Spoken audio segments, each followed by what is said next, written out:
to have solutions to the excuses you and I have. Meditation. Last week I had to go to the dentist, and because I had a cavity, although it was a cavity under cavity, just to be fair to myself, I'm doing a good job.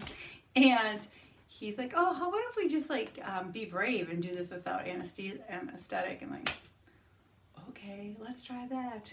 So anyways, we did. But I used my meditation. It's really the first time that I tried to use my meditation to kind of get myself through a situation like that. And I realized finally the hard work I've been putting on. I think I'm up to 257 times of meditating, because the app I use tracks how many times you've done it overall. So I've been doing it 257 times, and it's the first time I've actually tried to implement it into my life. But that was good news, because a lot of times I think when I've been doing my meditation, I feel like, oh, I'm not very good at this. I'm not getting anywhere. I'm always thinking about something else. It's not doing me any good. But I just keep doing it because I like the thought that she has at the end of the meditation she does. So I just keep going, trudging through. So I was really happy last week when I went to the dentist and I used my meditation, because I'm like, it's working. So I wanted to give you some solutions to get rid of your excuses that you may or may not be using to meditate. Okay, so the first excuse that I have, clear my mind, which was really why I thought meditation wasn't working for me, because whenever you just sit down for a moment, your mind races here and there, and I really would have a problem sometimes with clearing my mind. My second excuse is that I don't have time. I can't make time in my day for meditation. My third excuse was I would fall asleep. I'd sit down, I'd meditate for a few minutes, and then 20 minutes later, and then I'd wake up oh, wait, I missed the whole meditation. And my fourth excuse was that, I kind of said, it doesn't work for me. I just can't do it. My mind is always racing. It doesn't work. It's not for me. So I sat down, and since I had a really favorable experience with it last week and I was in the dentist, I wanted to give you guys some solutions to these excuses. And so you can get rid of your excuses and start meditating. Again, why do we want to meditate? Because it reduces depression and anxiety. It improves your memory. It improves, what's the other one? I wrote them all down because I knew I'd forget. No, it's very, very good for you. So our first excuse, I can't clear my mind. So what I did to clear my mind actually during the drilling in my tooth was I just focused on 2 words. And thankfully that day the meditation was about these 2 words, love and peace. So you breathe in and you say love, and you breathe out and you say peace. And you just keep doing that, love, peace. And so those are the 2 words I used when he was drilling. And I kind of thought they were funny because it didn't feel very much like love or peace, and you're in your tooth, but it worked. Because I would just concentrating, saying, breathing in and saying love, and breathing out saying peace. So that's one of the tools I use to clear my mind. Some of the other words that you could use just to count them, breathe in for 1, breathe out for 2. Another one or you just use the words in and out, actually, in, out. And you'll be surprised if you're trying to clear your mind, just focusing on 2 words when you're breathing really helps. I also like to use short phrases.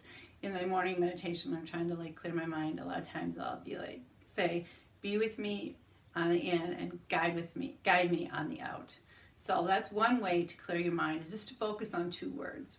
I don't have the time. Isn't that an excuse? We have so many things in our life that are really good for us, that are really important.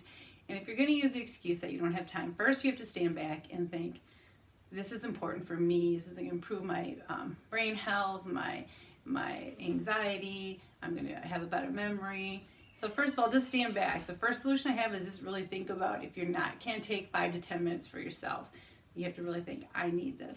The second solution for time is to do little mini meditations when you find a trigger. For example, when you're at a stoplight, don't show your eyes, but you could just do a mini meditation then. Which I tell my daughter this all the time with him, because she's a little bit of a mini road rage girl. Oh my gosh, this driver, that driver. I'm like, you need to meditate. And I think she thinks I'm kidding, but I'm not. And maybe I'll have to have a conversation with her about doing these mini meditations at a stoplight. Or how about when you wash your hands, if you just do a mini meditation there, and they don't have to be long, but even if you take a minute just to clear your mind and focus on your breathing, it'll really help you get in the practice of meditating. So find a trigger. When you walk in your house, when you walk your dog, when you are making your breakfast. You don't have to be sitting down in one spot to meditate. You can use just the focusing and clear your mind and breathing when you're doing these things. So many triggers. That'll help with time. You fall asleep. Okay, well, two things. One, I actually do use meditation to fall asleep, so sometimes. So if it's a good meditation to use if you do want to sleep and your mind is racing, what I do is I just turn on my phone and turn on my Calm app. They have different like sleeping ones. And to be honest with you, I never make it through. Like for some reason, when you're focusing on something else and you're really concentrating on your meditation, you fall right asleep. The second thing is if you fall asleep and you don't want to because it's like the middle of the day, then what I suggest is that you meditate first thing in the morning. That really works for me. If I just meditate first thing in the morning, it starts my day off right. I really like it. Kind of clears my mind and it gives me like this peaceful thought. Like last week when I meditated in the morning, thankfully I did, and it was about love and peace, so I could use it at the dentist. So for time, if you do want to sleep, it's a perfect thing to use to help you calm your brain, all that running around, and go to sleep. Or if you don't want to sleep, try to do it first thing in the morning. Okay, so the solution, meditation doesn't work for me. I don't know, I've told some friends, Jack, you should really try it. It really helps, like when you're in a stressful situation, and almost inevitably they're like, oh, it doesn't work for me. And I think the key to that is that you don't try it long enough, first of all. Like it's a learned practice. And I think sometimes we think about meditation, like you should just be able to do it. Like you just sit down, clear your mind, breathe. We do all these things every day.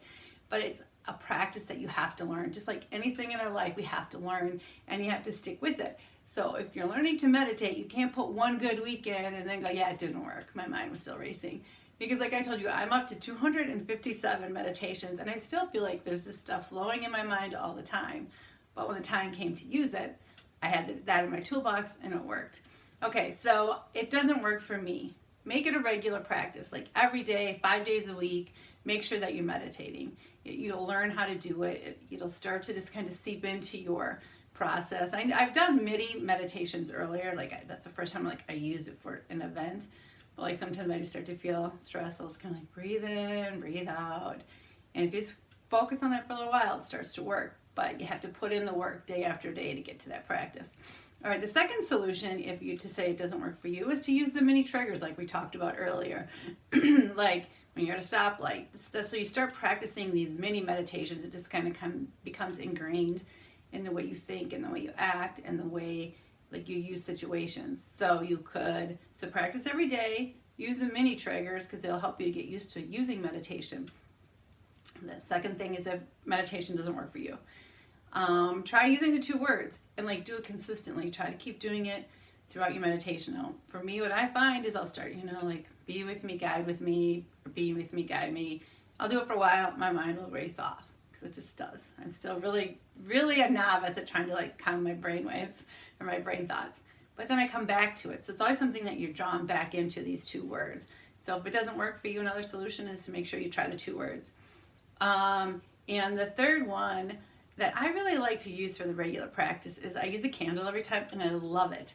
And I think it really helps just draw me to meditation because it's I love to have that smell every day. But additionally, it kind of helps work for me because I keep it in my kitchen. If I'm having a stressful day, I just kind of unlit candle, go and smell it. I know that sounds a little weird, but smelling me. But it's kind of the association, and it's an additional sense on my meditation. It really helps become more of a practice and starts to work for me.